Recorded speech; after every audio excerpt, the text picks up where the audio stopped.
Dong Hammett, if I'm pronouncing that correctly, commented on my video High Moon Ghost Hunter. Please can you say a little regarding your unique instrument, if you will? How do you make the percussive tapping sound, for one thing? This video is an attempt to answer those questions. Have you got any remedy corrective to help me understand? I'd probably call this instrument a 3-course strum kit. The 3-course bit refers to the strings. There's 6 of them, and they're in pairs, so there's 3 pairs of strings. A pair of strings that you play together, or even 3 strings that you play together, holding them down with one finger, is called a course. So these are double courses. There's 2 strings in each course, and you can easily hold those 2 strings down with one finger, so you can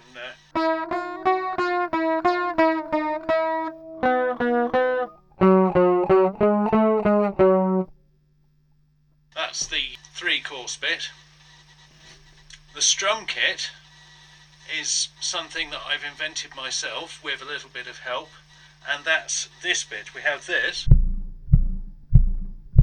which I would call a bass drum simulator, and we have this, which is the snare wire from a snare drum. That was suggested to me by the drummer Jai Widdowson-Jones. Thank you very much to Jai for that. It's been very helpful. Apparently other people also strum this snare wire, but I didn't know that, and it was Jai who suggested it to me. The idea of this instrument is you can play the drum sounds and the strings at the same time, so you can play chords with a drum pattern as well at the same time, kind of like a one-person band. So for example,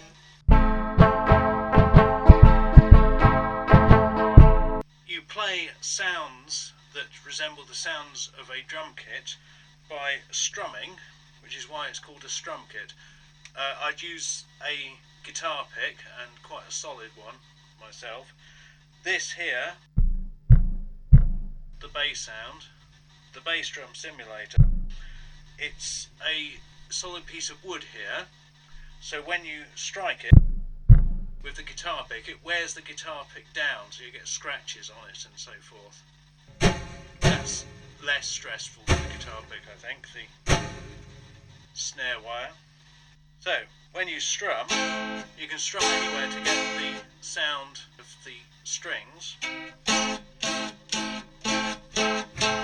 But when you strum here, you get the sound of the bass drum simulator and the strings. Here, just the strings, and there, the sound of the snare wire and the strings. So you can choose what sound you're getting and when the drum sounds come in by where you strum. So there's the 3 types.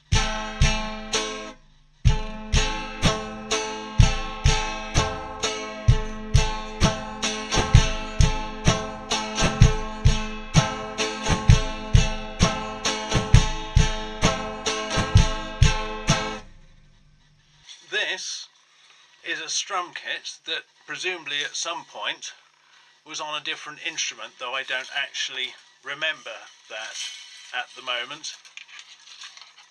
You can see the various components. One of the most simple is the snare wire here. These strings coming out of the end would normally be used to tension that snare wire. They'd go round the back and then join onto 2 of the machine heads here, those 2. Whereas these 4 machine heads adjust the tension of these 4 strings here, an important part of the bass drum simulator.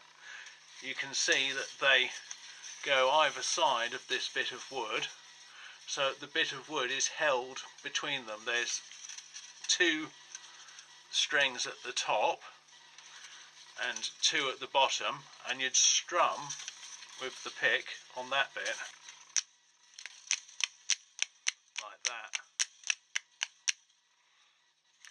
this bit here is a thumb screw and some washers. You tighten it up on this string so that it grips this string between the two washers, and that means that the bit of wood won't drift. If I undid that, see now it can drift along the strings like that, and that would happen while you were strumming it because of all the vibrations involved, and that's not something I want to happen. I want to make sure that this stays free to move and doesn't clash with any other parts of the instrument and stays aligned with the pickup. So this bit you just tighten up so that it grabs those strings and then it can't move. On the other side, you can see this sheet of steel. That's what converts the vibrations of the bass drum simulator into oscillations in a magnetic field, which are then picked up by a pickup that would fix onto here. It would point towards the metal bit there, and that would be your sound from the bass drum simulator would be going down those wires to the amplifier or recording apparatus. The sound of the snare is simply taken by having a pickup that goes underneath the snare wire. It usually helps to have the snare wire run over a piece of wood or other obstacle between where you're actually strumming it and where the pickup is. That tends to improve the sound, otherwise it tends to go boing. Another thing that helps sometimes is to put a sheet of metal between the snare wire and the pickup, though I don't think it will work on this particular version because the snare wire is quite a way above the pickup. You can see bits here that have snapped. That happens. Eventually it'll all snap, or too much will snap, and then you replace the snare wire with new snare wire. It happens on snare drums as well. You can trim the little bits off so they don't get in the way. This is a classic example of having a bit of wood in between where you normally strum the snare and where the pickup is, and also an example of the difference in sound when you add a metal sheet. Here's a metal sheet.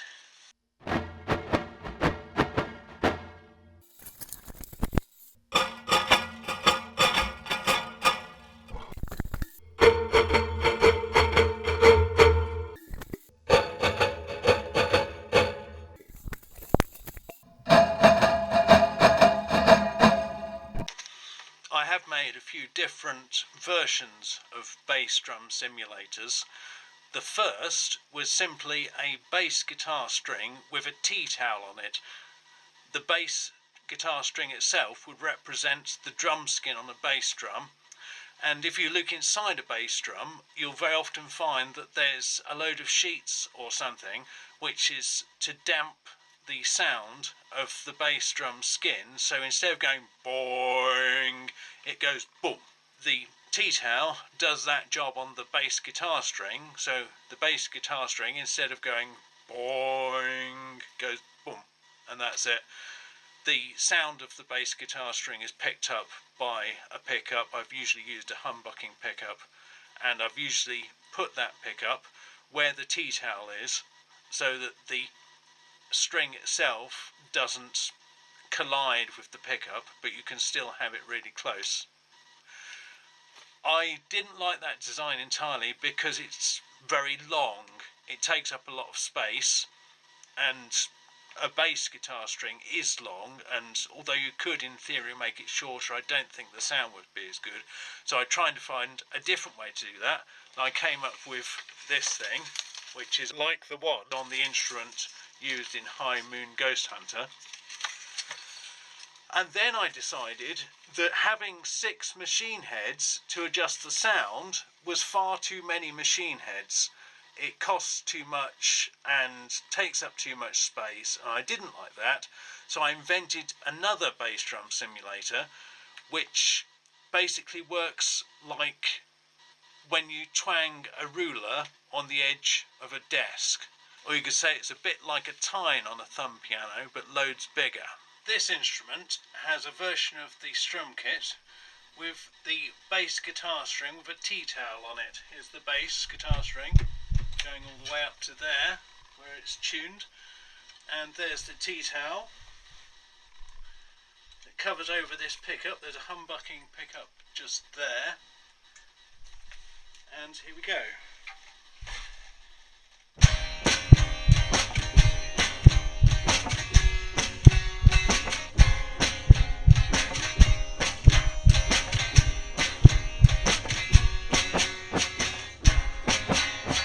This instrument has the version of the Strumkit with the bass drum simulator that is like a ruler being twanged on the edge of a table.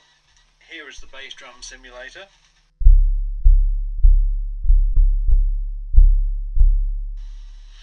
There's the snare. And here are the strings. So together it's like this.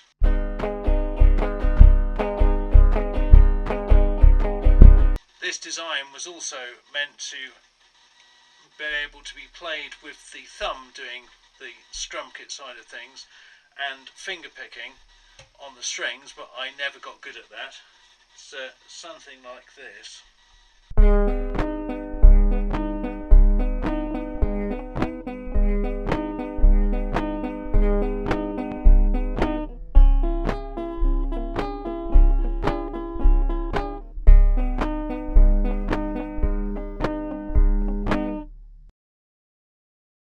On the instrument used in High Moon Ghost Hunter. The tuning used at the moment, the fretboard is tuned to 14 equal pitch divisions of the octave. Conventional music, where I come from, uses 12 equal pitch divisions of the octave, but this is different because I like a bit of variety. The pairs of strings are tuned so in a pair one string is 1/7 of a conventional semitone different from the other. One of the things that's different about this tuning with 14 equal pitch divisions of the octave compared with conventional tuning is that you have chords in which the third is sharper than a minor third but flatter than a major third. It's halfway in between. So we have this, that's your third. This is your chord, not quite major, not quite minor. You can easily remove the neck and put on a different neck with frets in different places to play different types of music. Let's move to a conventional tuning. Undo this little bit at the back, push that bolt up, slide that way, take it up this way.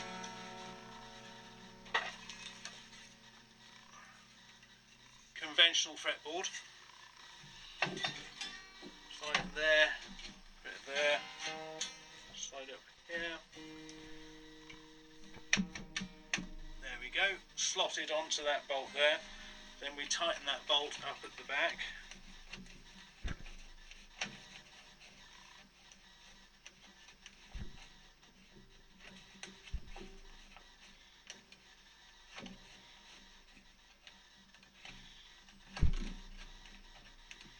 There we go. Now we have to retune the strings, of course.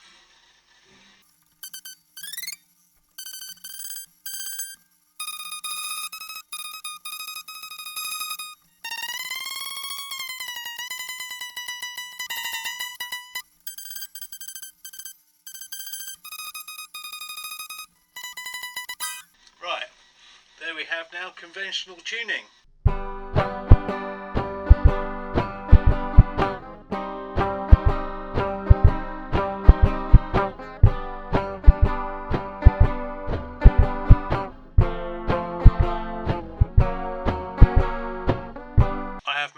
Different fretboards for many different tunings, including all the equal divisions of the octave from 7 to 18, except for 9, which I unfortunately lost somewhere, probably in Reading, and 12, 13, 24, 25 and 29 equal divisions of a perfect 12th, 10 equal divisions of the golden ratio, a fretless fingerboard, and also a neck with adjustable frets that you can change the positions of.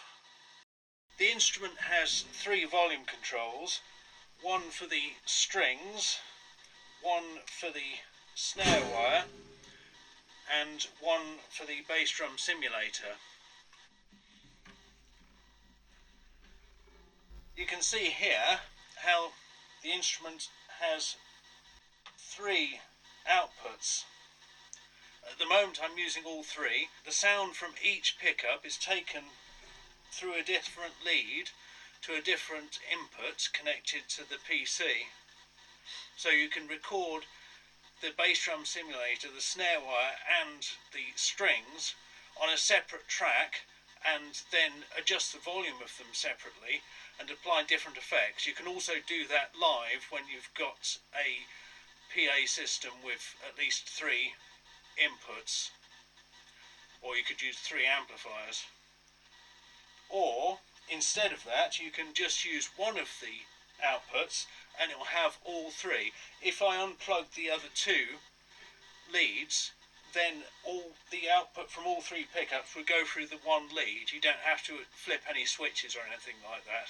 In the video, High Moon Ghost Hunter, I was only using one output, and I think the snare wire sound didn't come across properly because of that. I should have recorded the 3 tracks separately, which I could do, but didn't. The bass drum simulator is controlled by these 4 machine heads that adjust the tension of 4 strings. You can get different sounds by how you tighten and loosen those strings.